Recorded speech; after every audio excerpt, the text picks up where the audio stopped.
Radhe Krishna friends, आपका दिल से स्वागत है आपकी अपनी चैनल आइडियल मेमोरियल प्रोफिशिएंसी पे। मुझे लगता है आपको ये बिल्कुल नहीं पता होगा कि अगर किसी भी टॉपिक की अंडरस्टैंडिंग क्रिस्टल क्लियर हो तो उसे याद रखना, मेमोराइज करना उतना ही आसान होता है। And I will try my best to help you with that. So without wasting much time, let's get started. Hello everyone and welcome back to the another video of organ of medicine, जहां पर हम कर रहे हैं tease taking from ए के दास, जिसमें अभी हमारी क्वेश्चन आंसर सीरीज चल रही है, जिसमें हमने बहुत सारे क्वेश्चन आंसर्स को कवर अप कर लिया है। कल की वीडियो में हमने देखा था कि अगर आपके पास कोई भी एपिडेमिक या फिर स्पोरेडिक डिसीज के रिलेटेड केस आता है तो हैनेमन सर ने उस कंडीशन में क्या डायरेक्शंस दिए हैं, और जिसके बारे में एफोरिज्म नंबर 100 में बात की गई थी। कुछ 3-4 पॉइंट्स थे जो हमने पिछले वीडियो में डिस्कस कर लिए थे।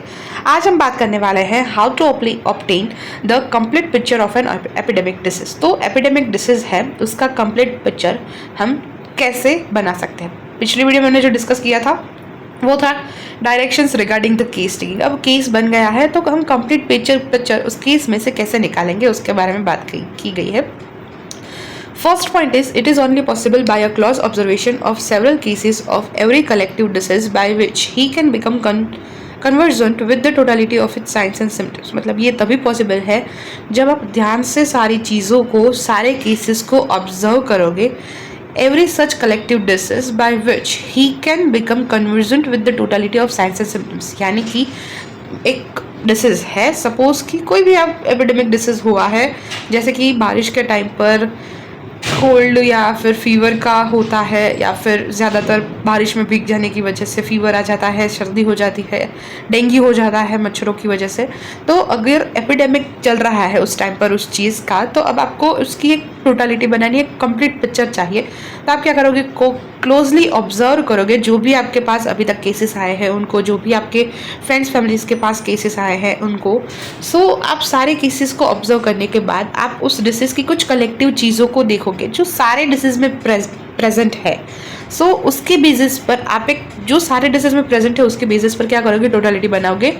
वो साइंस और सिम्टम्स की टोटलिटी है वो आपको बनानी है in the basis of close observation. So close observations of several similar cases leads to selection of the indicated homeopathic remedy.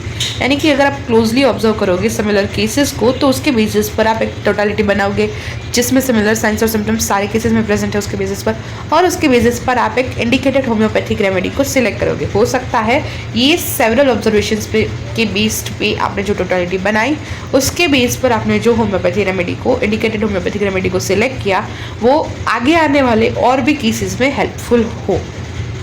I hope the first point is clear. Now अब बात करते हैं सेकेंड पॉइंट की। The careful observing physician can however from the examination of even the first and second patient often sketch a characteristic portrait of the disease which leads to selection of a suitable remedy। कई बार अगर physician है, वो experienced है, expert है और उसका observation skills बहुत अच्छा है, तो उसकी केयरफुल ऑब्जर्वेशन स्किल्स से ही कई बार फिजिशियन सिर्फ 1-2 केस आते हैं तभी उसको पता चल जाता है एग्जामिनेशन करने के बाद, 1-2 पेशेंट को देखने के बाद, कि ये एपिडेमिक के लिए ये स्केच और ये portrait of the disease is real, ये परफेक्ट है, और उसके बेस पर वो एक सुटेबल होम्योपैथिक रेमेडी सिलेक्ट कर लेता है। ओके, नेक्स्ट वीडियो में we are going to see how to find the specific remedy for epidemic disease. यहाँ तक जो हमने 2 क्वेश्चंस कवर अप किए, पहले में हमने डायरेक्शंस देखी, दूसरे में हमने प्रैक्टिकल केस टेकिंग से कैसे हम टोटलिटी बनाएंगे उसके बारे में बात की। अब हम बात करेंगे कैसे हम स्पेसिफिक रेमेडी को सिलेक्ट करेंगे। So how to obtain the complete picture of an epidemic disease, वो यहाँ पर खत्म होता है। नेक्स्ट वीडियो में मिलते हैं, तब तक के लिए tata see bye bye and take care.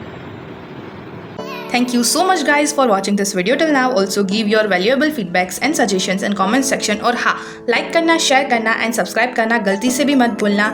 Stay tuned, take care, मिलते हैं नेक्स्ट वीडियो में, तब तक के लिए टाटा बाय बाय।